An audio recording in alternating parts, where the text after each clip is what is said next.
Howdy, folks. My name is Buck Gibson. I was reading the other day about a fellow who bought a guard dog to protect his chickens. Dog did a fine job. Kept every fox away. The fellow thought to himself, I like this dog. The more chickens I have, the more money.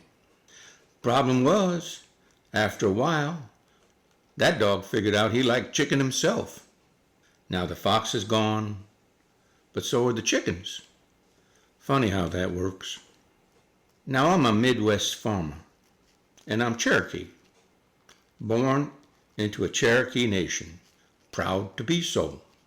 I've been severely hurt by Trump's tariffs. Several years back, I thought Trump might do right by us. But we farmers, we've gotten pretty smart since then. We've looked things up, we've learned new words, and discussed things about how a man loses his farm, and how a nation loses its liberties and gets herded into a totalitarian state. Today is September 30th, 2025. I was just looking at television. What did I see? Generals and admirals summoned from their stations around the world for an unusual meeting with Defense Secretary Pete Hegseth. He's now called Secretary of the War Department. Sort of reminds me of when I call my cows home for milking, though I treat my cows with much more consideration. This meeting took place at the Marine Corps Museum in Quantico, Virginia. Military personnel, that's generals, admirals, their senior staff members, they were ordered to Quantico on short notice, ordered from their stations all around the world. Donald Trump, as president, also attended and addressed the gathering. I watched on TV very closely and tried to glean as much as I could about what this meeting was really about. It reminds me of a story about a man buying a mule. The seller claimed the mule was very cooperative. All you needed to do was be gentle with it.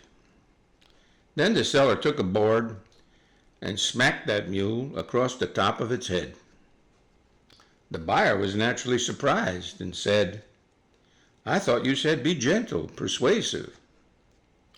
Of course, the seller said, but first you got to get its attention.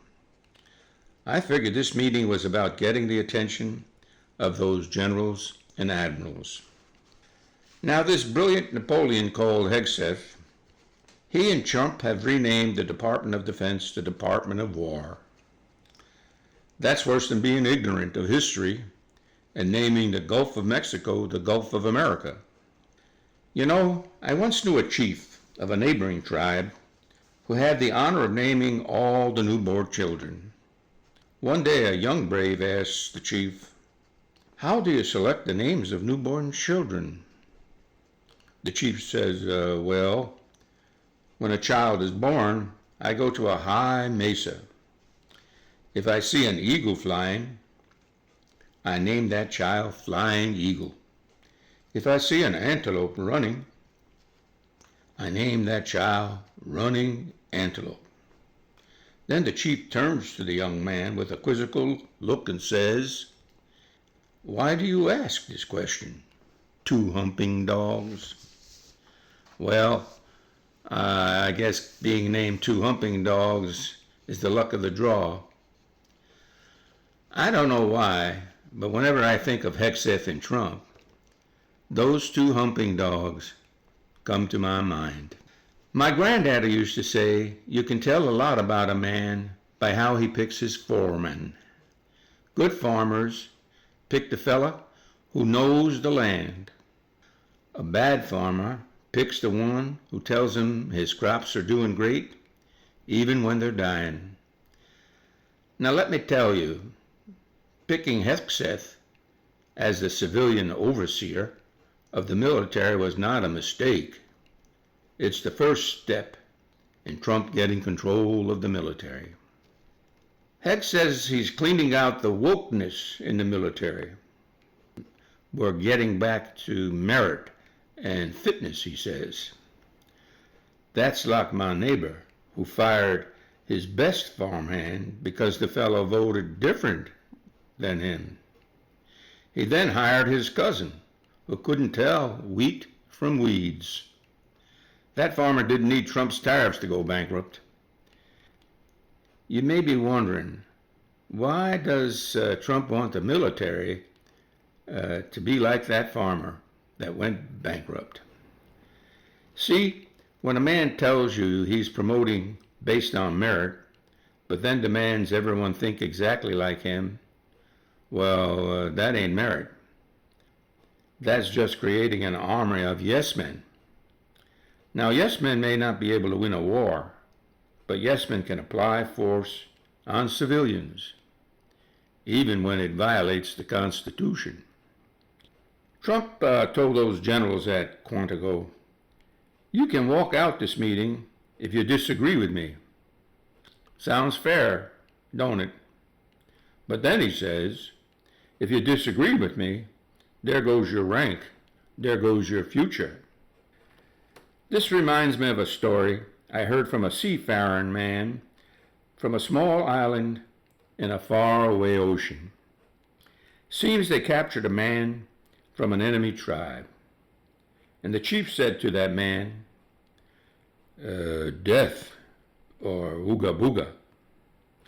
Now, I don't know what ooga booga is, but it sounds pretty bad. The captured man was defiant and said, then give me death. The chief nodded his head in approval and calmly said, yes, you will have death, but first, ooga booga. That's how Trump thinks. You can leave the meeting, sure, but first, ooga booga. Control the promotions and you get a military that will do what you want. Trouble is, it raises a question. What do they want? You ever notice how a con man works? He don't just take your money. He convinces you to hand it to him. Makes you think it was your idea. My uncle once bought a magic tractor from a smooth talker. Fella said it would plow twice as fast and use half the fuel. Uncle was so convinced, he sold his good tractor to buy it. The thing broke down the first day.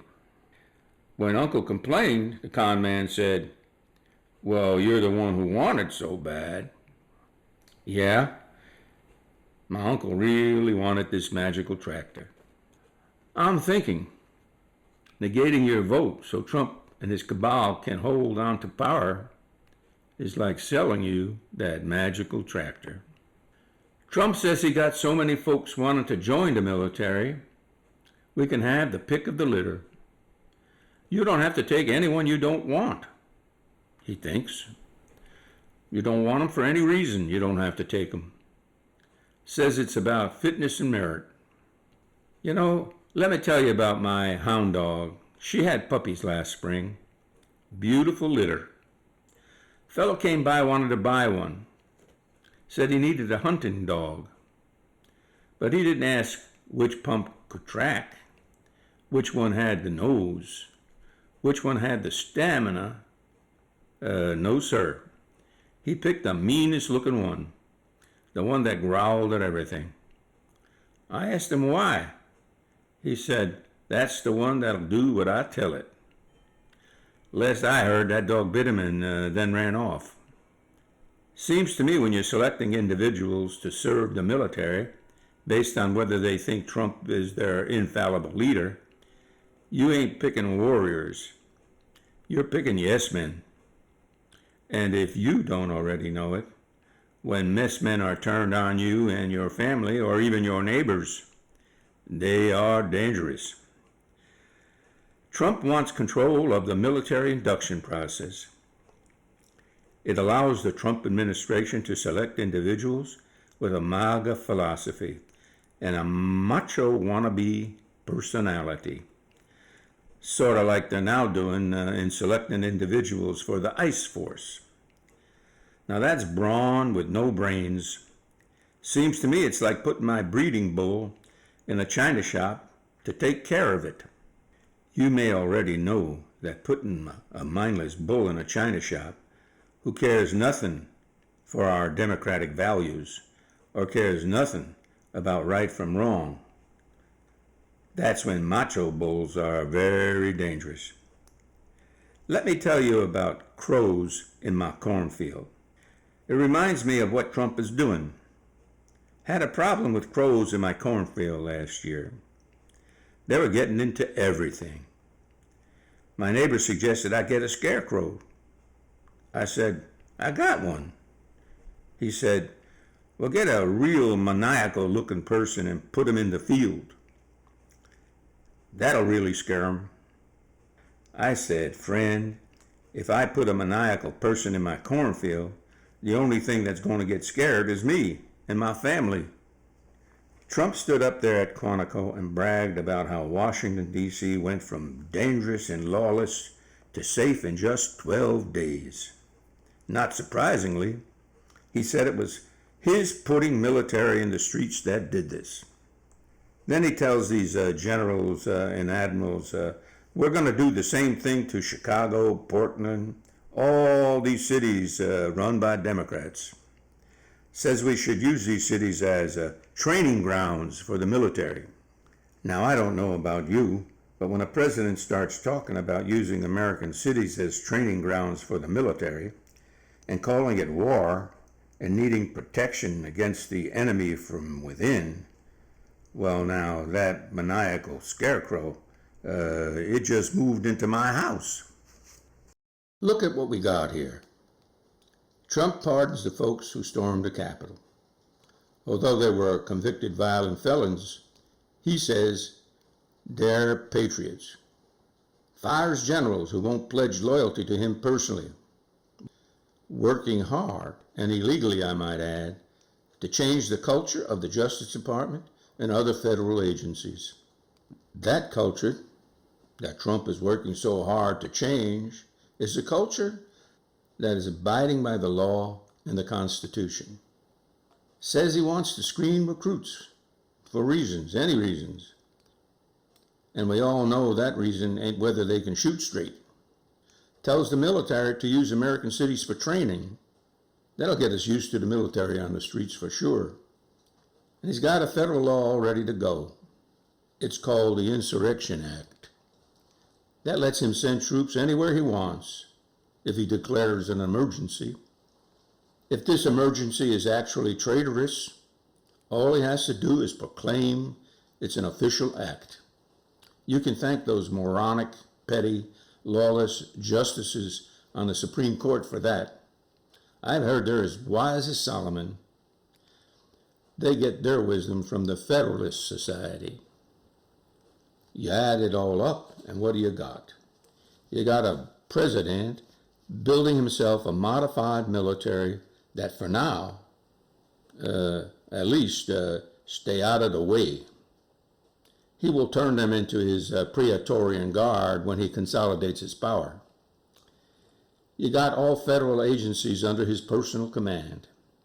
You got him normalizing troops on American streets. You got him pardoning violent extremists like the Proud Boys and the Oath Keepers and keeping them close. You know, he said, stand back and stand by. And you got Donald Trump telling us it's all for our own good, for our safety, safety against ourselves. He needs money to do all of this. You can see he's raising money through tariffs and budget cuts. Money directly from Congress. That's that big, beautiful bill they brag about. To grow that ICE force to the size way beyond what is needed for immigration control and equip them with intimidating weapons and vehicles of war, that takes money. lots of money. He doesn't care how detrimental tariffs are to our economy and our global standing. He's in a rush to get that ice force powerful enough to intimidate you and then consolidate it. He wants to do this before you can vote the Republicans out of office. You know, Donald is a good name for a duck. They say if it looks like a duck, walks like a duck, swims like a duck, and quacks like a duck, it's probably a duck. Look at what happened in Germany in 1932, 1933, and 1934.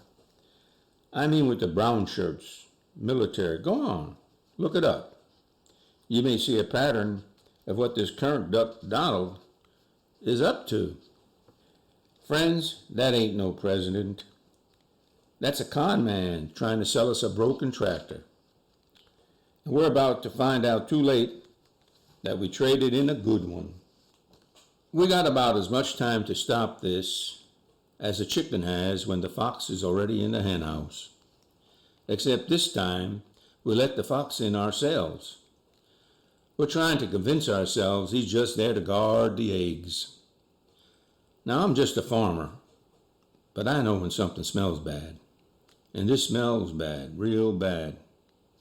You still got a voice. You still got a vote, for now.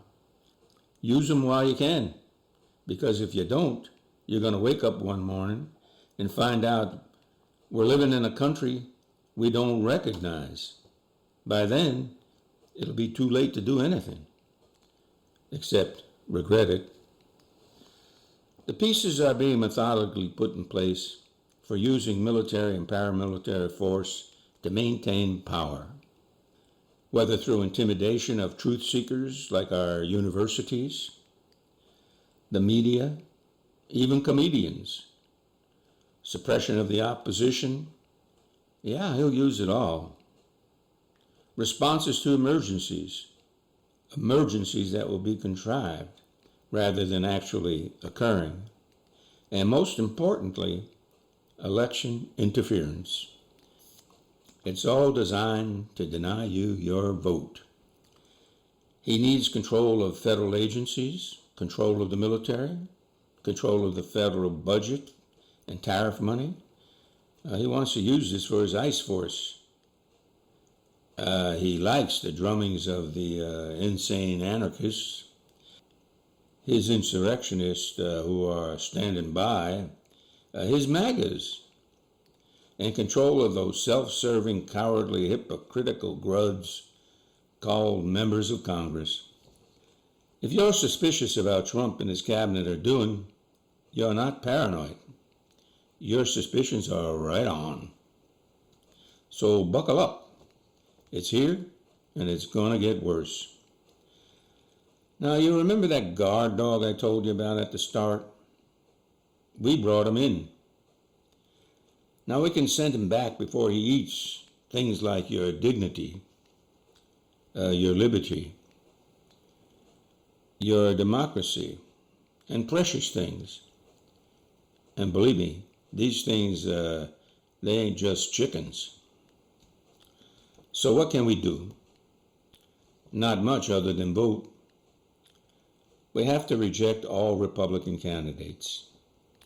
99% of them have been derelict in their duty.